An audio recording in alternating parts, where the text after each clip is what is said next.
The Dodgers. What a night last night in Philadelphia. Mm-hmm. The Dodgers take a 2-0 series lead. Sedano. Yeah. Bergie. Should we start with Bergie? Yeah, well, we should, because I want to hear how much wheel play talk there was during the Blue Review. And I want to hear, clearly Freddie saved the game. There's no question about that with that terrible throw by Tommy Edman. Poor Tommy Edman. He would have been the GOAT of all goats. When you saw that throw, though, let me ask you guys all a question. When you saw that throw, what was the first thing that came to your mind? I'm like, oh my God, they're going to lose the game. Yeah, like this is going to be a disaster. They're going to end up losing this game. He's going to throw this away. Yeah, Bergie, I thought Chuck Knobloch immediately. Oh, okay, so Chuck Knobloch for George. Yeah. Bergie, Knobloch. Oh, Knobloch also. Yeah, Knobloch. For okay, me, for sure. I was wondering if Dodger fans were thinking like Steve Sachs. Yeah, Steve Sachs. Chuck Knobloch is a little more. Steve Sachs is certainly the Dodger reference, but Chuck Knobloch is the more recent, the Yankee reference. version. But when he threw that, not even Yankee version. It's just way more recent. Yeah. Yes, but I'm thinking Dodger history here. When I saw that throw, I was like, this guy is so clutch. This guy could play, center field if it wasn't for like an ankle that's bothering him. He can be in so many places. He does so much for this team. Bro, what are you doing?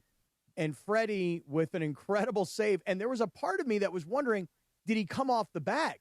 Oh, yeah. I was scared for that part, too. Yeah, for sure. There was a part where, thank God the replay showed that his foot was on the bag. But, yeah, I thought for a second he might have come off the bag. There is not one first baseman that I trust more than Freddie Freeman to make that type of play. He's so good at that pick play. And he says, apparently, I saw people talking about it. They were talking to Freddie not too long ago on one of on the news shows, and he said that's a thing he practices every single day, those pick plays. He's constantly going in there and like every day. Well, you have to. Yeah, right. But I don't think I don't think every first baseman does. No, does. probably not. But I'm just saying, like, what I'm saying, that separates the good ones. Like, so I'll give you an example. You can make the case the greatest shot in NBA Finals history was Ray Allen, right? Like, Ray Allen hits this shot off a LeBron miss. Chris Bosh gets a rebound. Ray Allen literally, time is running out, right? He is backpedaling to the three-point line and has to catch it and shoot it in one motion to tie the game in a Game 6 in the NBA Finals.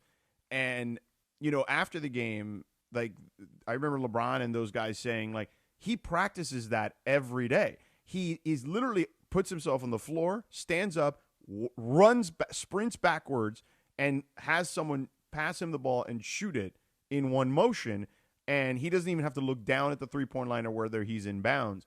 And so that's what I'm saying. Like, Ray Allen is, before Steph Curry, Ray Allen was arguably the greatest three-point shooter in the history of the sport. Freddie Freeman is one of the greatest defensive players in the history of Major League Baseball at first base. When you are that good at what you do, it's not by accident. It's because you're so meticulous and almost wired so crazily that you do those things just in case it happens in a game. Yeah, but you want to know something? Like, we're all talking about Freddie Freeman because that was the last play. It was phenomenal. And it was a great play. Phenomenal. It was an outstanding play. There's no doubt about it. And it's what ended the game, right? Because there was a lot of stress in that moment because I'm sure Dodger fans were experiencing this last night when they're like, oh, no.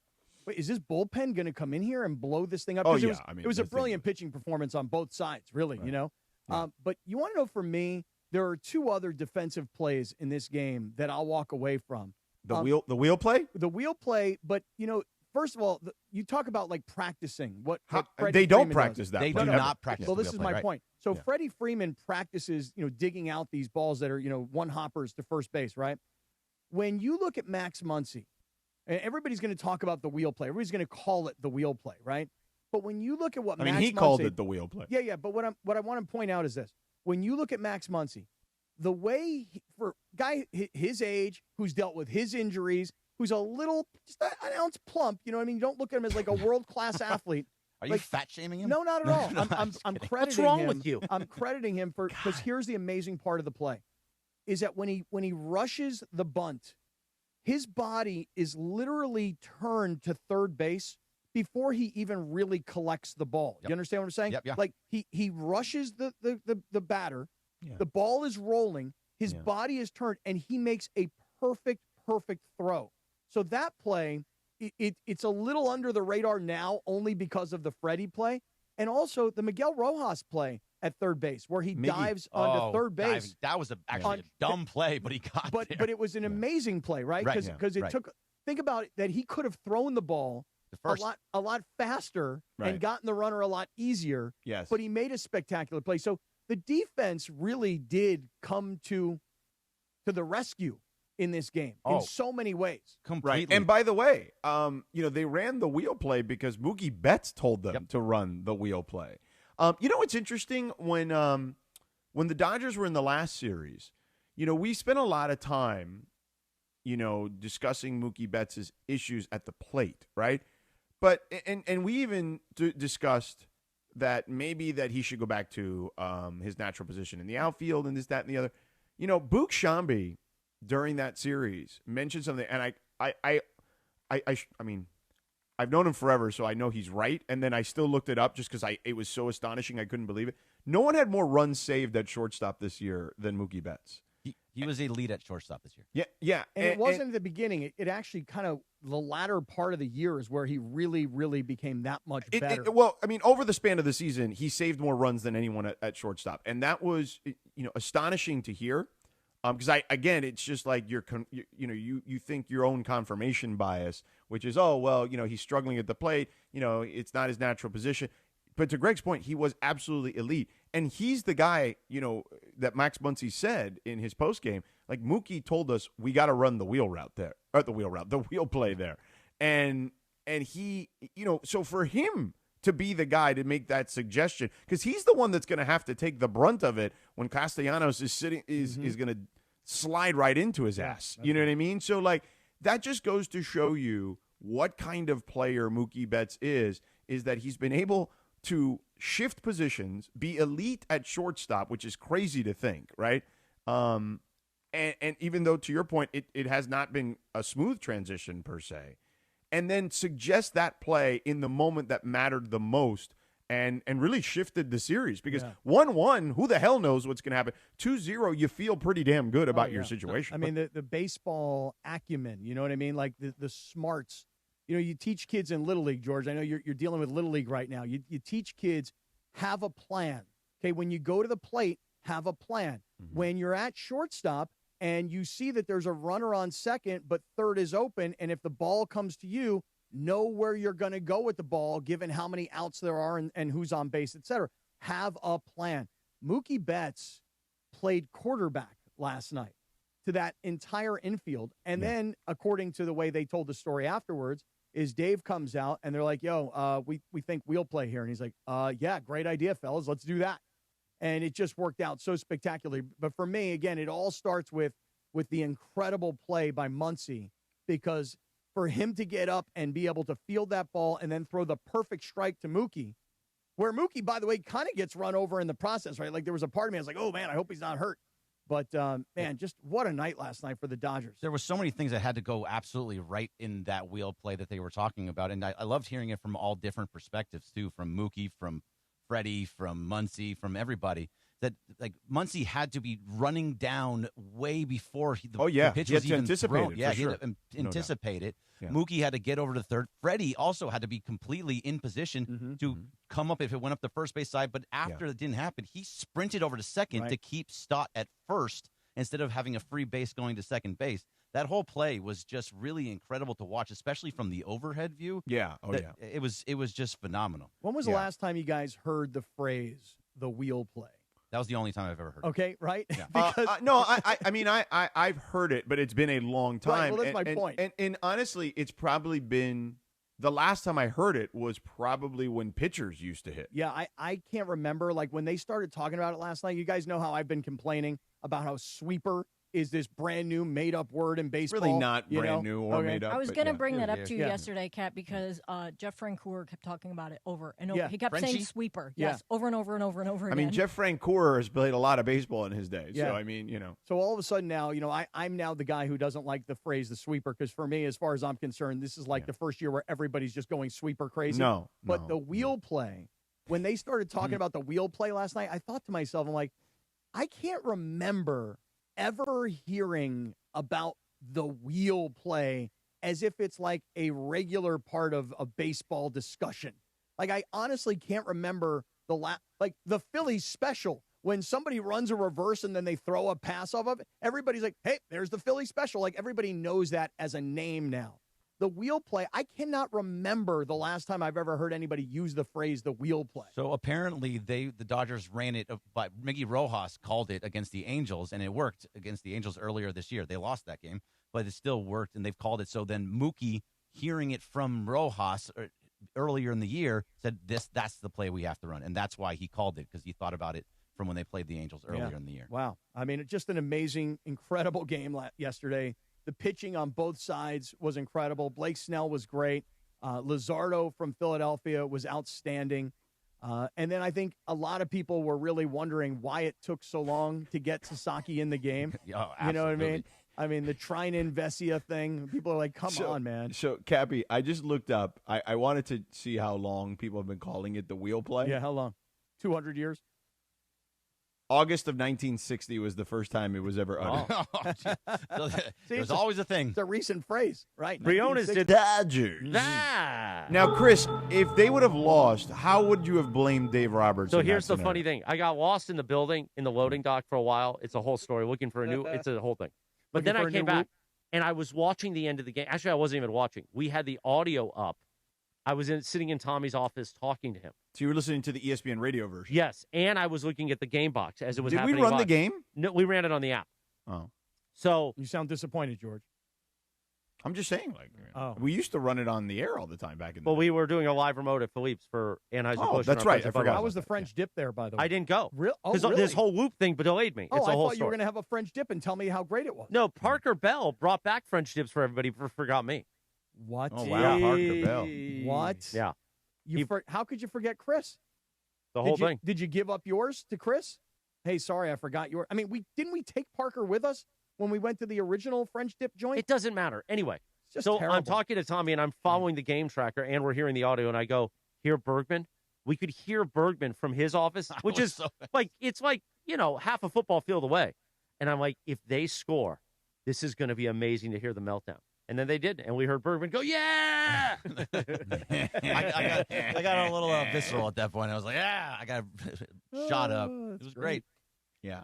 Yeah, it was an amazing win. It really I do have a question for the host of the Blue Review in a second, but can I do a little LAX real quick before we do that? Yeah, Is sure. that okay? Stand by. Let me get the... I asked Chris about how he would have blamed Dave, but I feel like you in our group text basically laid it out for us while it was all transpiring. Yeah. When they went away from the Bergman piggyback plan and decided to go with Blake Trinan. Now, I was actually in the car because I had to grab my son from practice. It was literally like a 3-minute drive. And Jessica Mendoza made an interesting comment, I thought, on radio, which was that, well, I guess Dave Roberts is just trying to see what he's got, who he can trust in his bullpen despite all the challenges they've faced. And yeah, I guess he did try that, and it did not go well. Yeah, so Blake Trinan was so huge for them last year that this was the opportunity. You have a 3-run lead. Also, for Roki, you don't want them to see Roki too many times because he hasn't really been coming out of the bullpen for very long. Yeah. So not less tape on him, essentially. Mm-hmm. So you go to Blake Trinan because you think, okay, just get through that 3, and then maybe we can trust you down the line. However, he cannot be trusted, and he proved that he cannot be trusted in those situations. So, really, it should have been 2 things. It should have been Sheehan for a 3rd inning again, which he, after getting through Schwarber and Harper, he deserved to be able to go back out there. Yeah, that was huge, by the way. 98 miles an hour right past Kyle Schwarber in his wheelhouse was fantastic. And then, or it should have been Roki Sasaki coming out with a clean inning. So those were really the only 2 options in my mind, and to go to Blake Trinan was just a huge, huge, huge mistake. But you know what the issue is, and this is who Dave Roberts is, and it's not something that we're just learning. It's something that we know about Dave Roberts. Dave Roberts, and it can be a baseball manager, it can be a football coach, doesn't really matter. More often than not, these guys are loyal to a fault. You understand that? Like they want to trust their guys, and what I've been surprised at is I thought the theory of the piggyback idea was a great idea, but you can't get an older manager. And I say older, I mean, he's not handing out Werther's originals. Okay. I mean, but a guy who's been at it, Pete Carroll, right? But a guy who's been at it for a long time with Dave Roberts, it's very hard to get a guy to change the way he thinks. And the way Dave Roberts thinks is, these are the guys who got me here. I'm going to trust these guys. Yeah, but Dave, hold on. These are also the guys that almost did not get you here. Right. I know, but we're here. So our starting pitching and our offense made up for what has happened to this bullpen. So, but why don't you change things? You're in the postseason now. I mean, every game is Game 7. Why don't you just change things up? Because in my mind, the way I think is, you go from a starter, we'll give another starter a couple of innings, and then we got to hit that bullpen.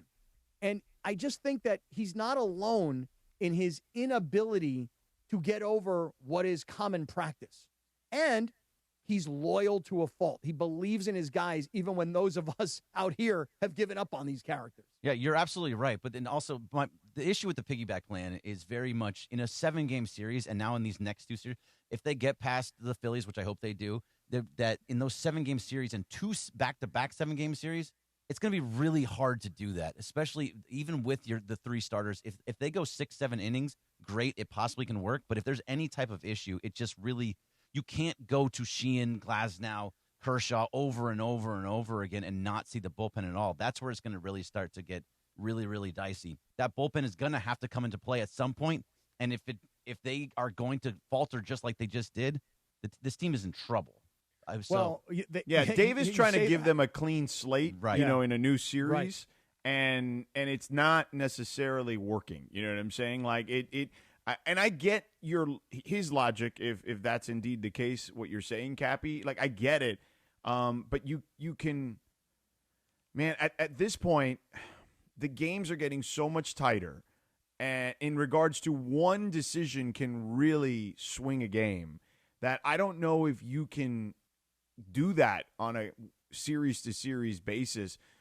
And I get it. This one, because this is a 5-game series, and next series is a 7-game series. So in theory, you could expand those horizons a little more, but I don't think you can take those chances because I've seen it. I've seen it way too many times in all my years of watching baseball. We've all seen it, that a play here, a play there really swings a game, and then all of a sudden you're in the hole. Because if you do this early in a series where you're either down or you're tied in a series that you should be up, you can find yourself going home very quickly after that. But here's the issue. You ready? So we're all talking about the what-if things that went wrong scenarios. If you're Dave Roberts today, you might come back to all of us and go, but all these things actually went right. So, yes, Blake Trinan did not pitch particularly well. He gave up 3 hits. He gave up 2 runs. They were both earned. He got nobody out. Yes, Blake Trinan was a disaster. But hold on a second, guys. We wound up winning the game. We're up 2-0. We come back to L.A. to play on Wednesday night and honestly have a very, very good chance of wrapping this thing up in Game 3. Because the Phillies now, I mean, you talk about a major uphill battle. 1-1, this is a real series. 0-2, the Dodgers are in complete control, even if it took a spectacular play to end the game. And it's a lot of spectacular defensive plays to end that game last night. 7:46. Good morning. Yes, Sedano.